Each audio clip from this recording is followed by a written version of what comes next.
Hello नमस्कार, welcome to inculcate learning. PYQs UGC NET paper 2 education के solve कर रहे हैं हम। 2019 का जून का क्वेश्चन पेपर सोल्व कर रहे हैं, उसी में आज फर्दर बात करेंगे। दिस इज प्रेजेंटेड बाय मी रवीना। अगर आपको वीडियोस इन्फॉर्मेटिव लग रही हैं सो लाइक शेयर और सब्सक्राइब जो आप इनकलकेट लर्निंग को कर सकते हैं, आपके यूजीसी नेट पेपर के लिए वो हेल्पफुल रहेगा। आज का फर्स्ट क्वेश्चन है, which of the following sequence पूछी गई है correctly reflects the Kolbe's experiential teaching learning.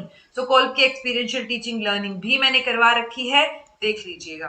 अच्छा, इनमें पूछा गया अगर आपको नहीं भी पता कोल्ब की एक्सपीरियंशियल टीचिंग, सो थोड़ा सा लॉजिक लगा के अगर हम देखेंगे इसको, तो देखिए ये बोल रहे हैं पहले सोचिए, थिंक, देन करिए, फिर फील करिए और फिर देखिए।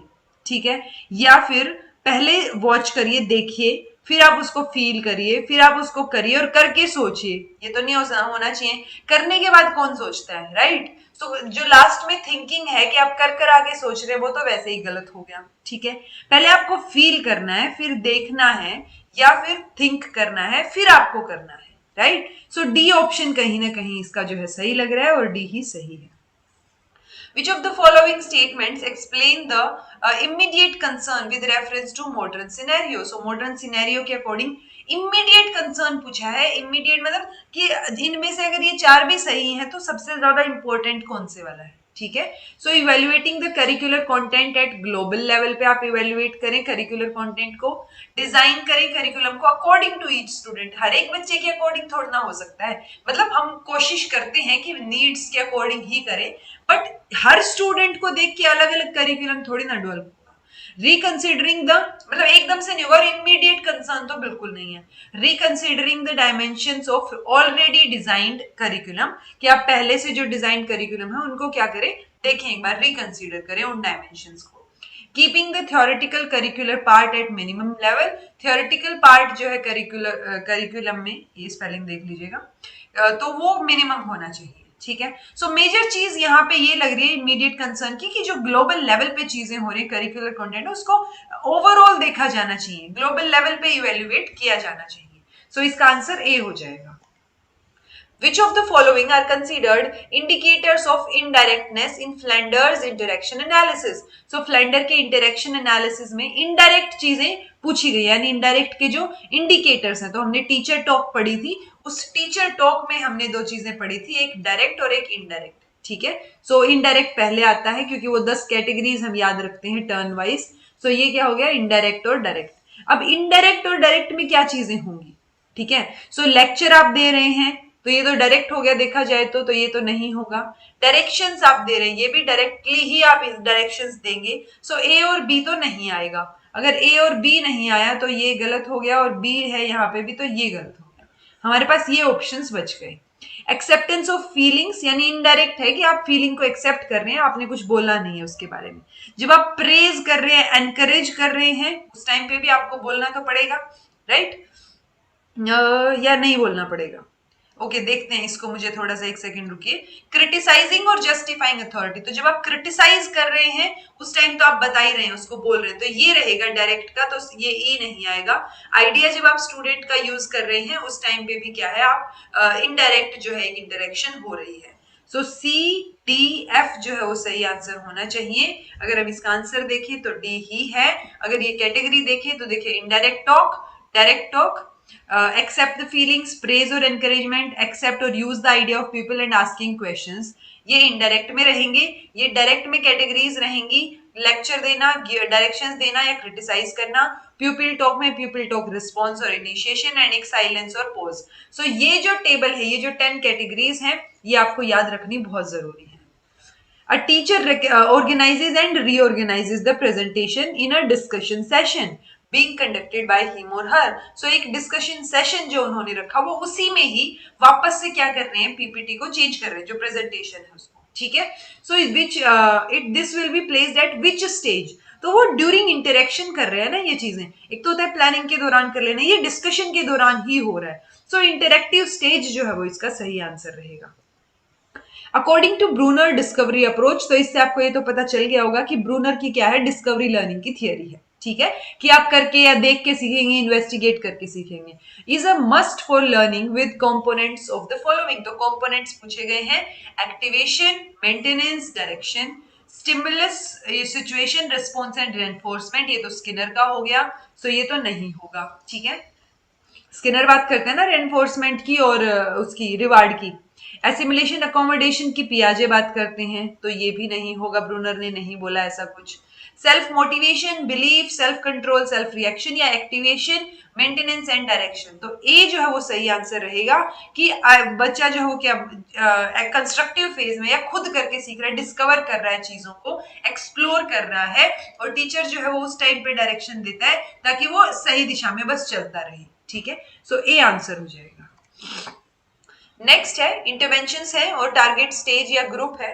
2 year training course, 1 year training course having 230 working days, organisation of summer institutes, correspondence courses and study leave. So ये अगर आप देखेंगे तो कोठारी कमीशन से ये क्वेश्चन उठाया गया है डायरेक्ट। सो 2 साल की ट्रेनिंग कोर्स की बात जो है वो की गई थी, किसके लिए?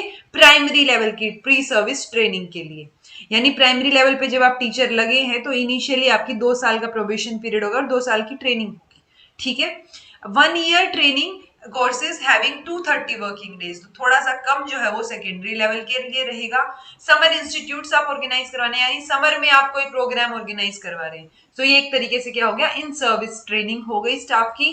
Correspondence courses and study leave, तो जो अनक्वालिफाइड है, मतलब कोई ना कोई क्वालिफिकेशन जिनकी रहती है और वो स्टडी लीव लेना चाहते हैं, सो वो टीचर्स ले सकते हैं, तो अनक्वालिफाइड टीचर्स जो है वो ये रहेगा। यानी ए का थर्ड देखिए, ये करते ही आंसर आ गया हमारा, third fourth first second, so third fourth first and second. ठीक है जी, ये आंसर रहेगा। Which of the following generic features can be associated with the approach of Jürgen Habermas? तो Habermas का व्यू पॉइंट, शुलमैन का view point और Deng and ल्यूइक का view point मैंने करवा रखा है, एक बार देख लीजिएगा। उनसे कई बार डायरेक्ट और भी, ये तो फिर भी चलो थोड़ा सा कॉन्सेप्ट है, बट थियोरेटिकल क्वेश्चंस बहुत ज्यादा आ जाते हैं स्टैटिक पोर्शन की, बिल्कुल जो चीज आपको याद रखनी पड़ेगी। सो वो एक बार हैबरमास का देख लीजिएगा video. Personalised approach for modifying teacher behaviour, emancipatory reflection, तो ये इमेंसिपेटरी वर्ड जो है वो आपको दिखेगा, जो मैंने आपको करवा भी रखा है। ठीक है, इमेंसिपेटरी को अगर हम देखेंगे ये तो डेफिनेटली श्योर है, सो बी ऑप्शन है, यानी बी ऑप्शन को देखेंगे तो ये दो तो हट गए, बी और डी वाला। ठीक है, modes of discovery knowledge, ethical and moral concerns, hypothetical deduction. So ethical and moral concern जैसी बात उन्होंने कुछ बोली नहीं थी, और डिस्कवरी नॉलेज के मोड की बात करें तो वही है ना कि वो नॉलेज कॉन्स्टिट्यूटिव की बात करते हैं। ठीक है, नॉलेज कॉन्स्टिट्यूटिव इंटरेस्ट, सो उसकी उन्होंने बात की थी, तो हम डिस्कवरी नॉलेज को ले सकते हैं। तो बी और सी अगर आ रहा है हमारा, तो ये बी सी ई हो जाएगा हाइपोथेटिकल डिडक्शन के साथ। इन टर्म्स को याद रखने के साथ साथ आप हैबरमास का व्यू पॉइंट का वीडियो देख लीजिएगा, आंसर सी हो गया।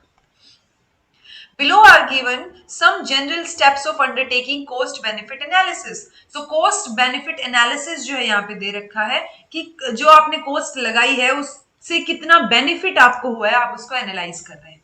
सो हमें सीक्वेंस में लगानी है चीजें, डिस्क्राइब करना क्वांटिटेटिवली इनपुट और आउटपुट ऑफ द प्रोग्राम या project, estimating the social cost, पहले आप एस्टिमेट, अच्छा ओके, डिस्क्राइब करेंगे then estimate, comparing the benefit cost, फिर कंपेयर करेंगे, प्रोग्राम को स्पेसिफाई करना, तो प्रोग्राम स्पेसिफिकेशन तो सबसे पहले आना चाहिए ना कि क्या प्रोग्राम होगा या क्या प्रोजेक्ट होगा, उसके बाद आप डिस्क्राइब करेंगे इनपुट आउटपुट उस प्रोग्राम और प्रोजेक्ट के। सो डी, ए, बी और सी जो है सही आंसर हो जाएगा, यानी कि बी। ओके जी, a researcher intends to study the adjustment problems of students who are slum dwellers. ठीक है, तो यहाँ पे दो कैटेगरी इन्होंने बना दी, एक तो स्टूडेंट्स, और स्टूडेंट्स में भी ये किसको उठा रहे हैं, सिर्फ स्लम ड्वेलर्स को। सो सैम्पलिंग प्रोसीजर क्या होगा वो पूछ रखा है। सिंपल रैंडम सैम्पलिंग कब होती है, जब हम रैंडमली एक बड़े ग्रुप से सैंपल उठा लेते हैं। ठीक है, स्ट्रेटिफाइड कब होगी, जब हम स्टेप्स में करते हैं, यानी हमने लेयरिंग कर दी कि हमने पॉपुलेशन के अंडर भी सब पॉपुलेशन डिसाइड कर दी। सिस्टमेटिक क्या रहेगी कि एक ऑर्डर्ड वे में आप कर रहे हैं। क्लस्टर सैम्पलिंग की अगर हम बात करें तो इसमें क्या होता है कि आपने एक बड़ा जो है ग्रुप, होमोजेनस ग्रुप सिलेक्ट किया, जिसमें हम यहाँ पे क्या कह रहे हैं, स्टूडेंट्स हैं, तो वो उस होमोजेनस ग्रुप में से भी आप क्या कर रहे हैं, एक और पर्टिकुलर क्लस्टर उठा रहे हैं हेट्रोजेनस, यानी यहाँ पे हमने क्या उठा लिए, स्लम ड्वेलर्स। ठीक है, सो ये क्लस्टर सैम्पलिंग जो है यहाँ पे हो जाएगी, डी इसका आंसर रहेगा। ये सिंपल रैंडम सैम्पलिंग हो गया। ये सारी चीजें मैंने आपको ऑलरेडी रिसर्च एप्टीट्यूड की जो वीडियो है उन्होंने करवा रखी है। स्ट्रेटिफाइड रैंडम हो गया, सिस्टमेटिक हो गया कि ऑर्डर्ड सैम्पलिंग फ्रेम हो, और क्लस्टर की बात हमने कर ली कि म्यूचुअली होमोजीनियस फिर भी इंटरनली हेट्रोजीनियस ग्रुप की बात हो रही है। तो स्टूडेंट्स क्या हो गए थे हमारे, होमोजीनियस ग्रुप हो गए, और स्टूडेंट्स में भी बहुत बहुत तरीके की चीजों में से हम एक ग्रुप उठा रहे हैं, ठीक है, तो वो क्लस्टर हो गया। यानी रिसर्चर ने पॉपुलेशन को सेपरेट ग्रुप्स में डिवाइड कर दिया, जिनको हम क्लस्टर बोल रहे हैं।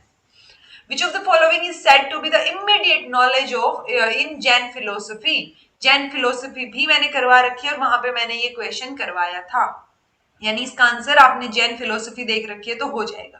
परसेप्चुअल नॉलेज की बात करते हैं, inferential knowledge, knowledge derived from authority, और क्लैरिवोयंस। तो क्लैरिवोयंस नाम देख के घबराना नहीं है, अवधि बोलते हैं इसको, जो मैंने करवाया था, और उस अवधि के ब्रैकेट में मैंने ये इंग्लिश टर्म भी मेंशन की थी। सो डी इसका सही आंसर हो जाएगा, ये इमीडिएट नॉलेज की बात करता है।